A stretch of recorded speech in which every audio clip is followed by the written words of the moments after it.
नमस्कार। फ्लाइट ज्ञान में आपका एक बार फिर से स्वागत है। यह शो हेडलाइंस के पार जाके उन लोगों की बात करता है जो आपके लिए जमीन और आसमान दोनों संभालते हैं। यहाँ हम बात करते हैं उनकी सुरक्षा की जो आपकी सुरक्षा का ध्यान रखते हैं। मैं हूँ आपकी कप्तान संध्या और आज हम बात कर रहे हैं एक ऐसे गंभीर विषय की जो हर एक यात्री को दुनिया भर में हताश करती है। लेकिन जो आपको सिर्फ उड़ान भरने में हुई देरी लगती है वो असल में जिंदगियां बचाने का काम कर रही होती है। आइए जानते हैं इसके पीछे के कारण, सुरक्षा और उन सब की मेहनत को जो हमेशा आपके पीछे काम कर रहे होते हैं आपके लिए। फ्लाइट डिले के वक्त आपने कभी सोचा है ये सब आखिर कर क्या रहे होते हैं? शायद आज इस वीडियो को देखने के बाद आपका नजरिया बदल जाए। क्या आपको पता है, उड़ान में देरी की परिस्थिति जानबूझ के नहीं बनाई जाती है, इसे नियंत्रित किया जाता है। और हर एक पल जो आप नीचे ग्राउंड पे बिताते हैं वो आपकी ही सुरक्षा के लिए होता है। क्या आपने कभी सोचा है कि उड़ान में देरी होती क्यों है? इसके कई कारण होते हैं, जैसे मौसम का खराब होना, तकनीकी समस्या होना, हवाई अड्डे पे अचानक से हुई भीड़, या बस एयर ट्रैफिक कंट्रोल से अनुमति मिलने में देरी होना।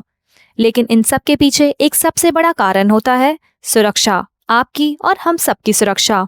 हवाई जहाज किसी की भावना या हमारे समय का इंतजार नहीं करती, वो इंतजार करती है सिर्फ टेक्निकल या ऑपरेशनल क्लियरेंस का।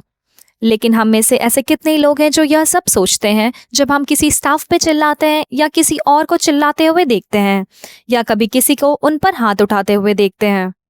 मैं मानती हूँ उनका काम है आपकी मदद करना, लेकिन क्या किसी भी जॉब में इंसल्ट करना, अब्यूज करना या ह्यूमिलिएशन करना सबके सामने सही है? ये सोचने वाली बात है। जहाँ हम सब काम करते हैं और काम से छुट्टी लेके या काम पे ही जा रहे होते हैं, और ऐसे में उड़ान में हुई देरी के कारण गुस्से में आप किसी को थप्पड़ मारते हैं, बेइज्जती करते हैं और अगले दिन वो हेडलाइन बन जाता है। यह काम ही अनोखा है। यहाँ हुई एक छोटी सी चूक भी अगले दिन अखबारों की सुर्खियां बटोर ही लेती है। यहाँ गलती चाहे हो या ना हो, बातें और कई बार गालियां विमान कर्मचारियों को ही पड़ती है। अब जब आप नहीं जानना कि देरी का मतलब क्या होता है, बढ़ते हैं स्थल कर्मचारी की ओर, क्योंकि एयरलाइन में स्थल कर्मचारी, जिन्हें हम ग्राउंड स्टाफ कहते हैं, वो आगे होते हैं, हमें जानकारी देते हैं और गुस्से से भरे यात्रियों का सामना करते हैं। लोग कई तरह के सवाल पूछते हैं, कितनी देर लगेगी, हमारी कनेक्टिंग फ्लाइट है, देर तो नहीं हो जाएगी? सवाल हजार हैं, लेकिन जवाब एक ही है, जब तक हवाई जहाज 100% सुरक्षित ना हो उड़ान नहीं भरेगा।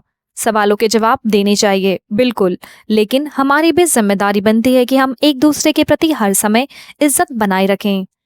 अगर एक भी तंत्र ढंग से काम ना करे और वो MEL या MMEL मिनिमम इक्विपमेंट लिस्ट में नहीं आता, तो जहाज वैध रूप से उड़ान नहीं भर सकता। और ये सोचिए और खुद बताइए, क्या आप चाहेंगे कि आप एक ऐसे जहाज में उड़ान भरें जो पूरी तरह से सुरक्षित ना हो? हाल ही में हुई एक एयर इंडिया की दुर्भाग्यपूर्ण वश घटना ने एक बात हम सबको समझाई है कि 35,000 फीट की ऊंचाई पर जीवन काफी नाजुक है। समय पर पहुंचना तभी मायने रखता है जब आप जिंदा पहुंचते हो। उड़ान का मतलब सिर्फ समय से पहुंचना ही नहीं, बल्कि सुरक्षित पहुंचना भी होता है, और सुरक्षा समय मांगती है। याद रखिए, वक्त से पहले सुरक्षा का क्लियरेंस जरूरी होता है, और वही क्लियरेंस कभी कभी समय लेता है। तो अगली बार जब आप गेट पे उड़ान भरने में देरी के लिए प्रतीक्षा कर रहे हो, तो एक गहरी सांस लीजिए, क्योंकि देरी जो आपको गुस्सा दिला रही है वही कारण भी हो सकती है जिसके कारण आप अपने परिवार को फिर से गले लगा पा रहे हैं। आइए अब बात करते हैं असली नायकों की, स्थल कर्मचारी, विमान कर्मचारी और विमान चालक की। स्थल कर्मचारी वो लोग होते हैं जो सबसे पहले गुस्से से भरे यात्रियों का सामना करते हैं, क्योंकि हम सबको तकनीकी बातें समझ नहीं आती, और अगर समझ भी गए तो एक समय के बाद बताना और समझाना थोड़ा मुश्किल है। इसीलिए पैनिक अवॉइड करने के लिए वो आसान भाषा में हमें बताते हैं, जैसे कि तकनीकी खराबी।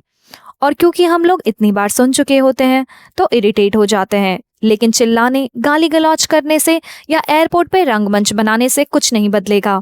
स्थल कर्मचारी के पास निर्णय लेने की क्षमता नहीं होती।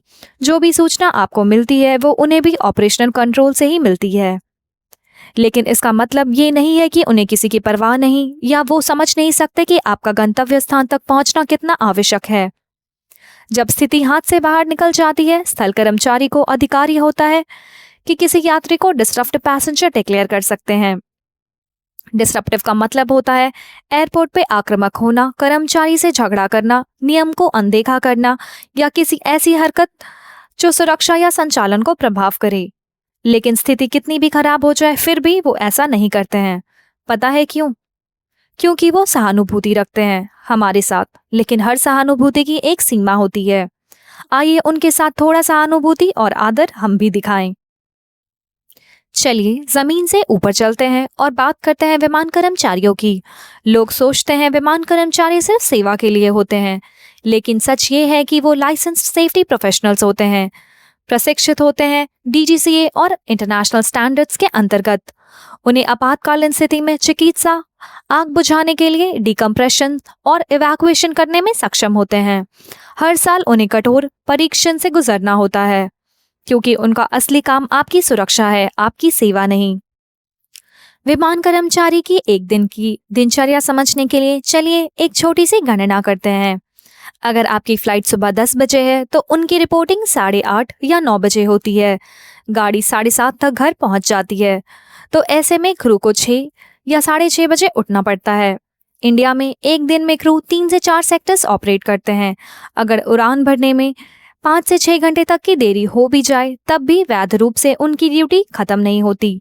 और इन सब के बाद जब विमान अपने गंतव्य स्थान पर पहुंच जाता है, उनके बाकी काम जैसे रिपोर्ट्स पढ़ना, पेमेंट्स करना, वापस घर जाने के लिए गाड़ी की व्यवस्था करना होता है। वो थके होते हैं पर फिर भी फ्लाई करते हैं। कई बार अपने जन्मदिन या एनिवर्सरीज का भी जश्न मनाना भूल जाते हैं। क्यों? क्योंकि छुट्टियां नहीं मिलती और सुनने को मिलता है अभी क्रू की कमी है, हो नहीं पाएगा इस समय और ना जाने क्या क्या। ध्यान रखें अगली बार जब आप सफर कर रहे हो और जब आप उन पे चिल्लाते हो तो सोचिए आप एक पहले से थके हुए क्रू का फोकस अनजाने में भटका रहे हैं, जिनके ऊपर हमारी सुरक्षा की जिम्मेदारी है।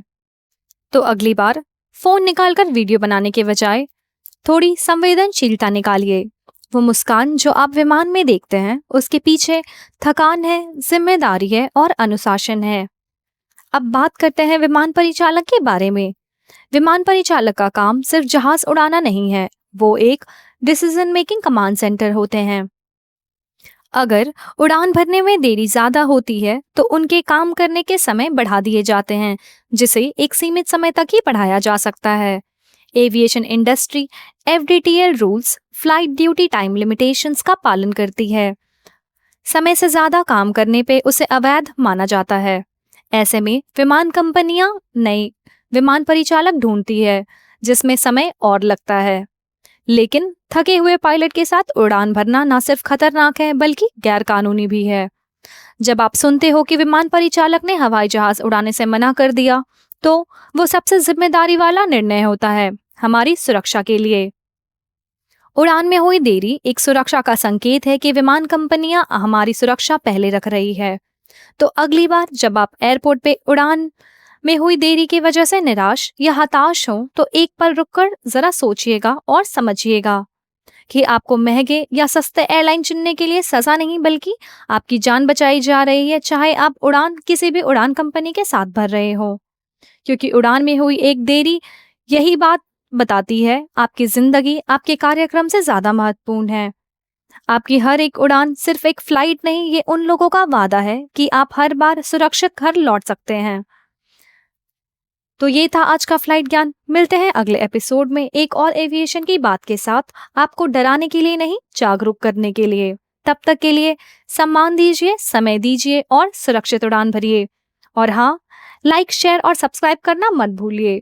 मैं हूँ आपकी कप्तान संध्या। धन्यवाद।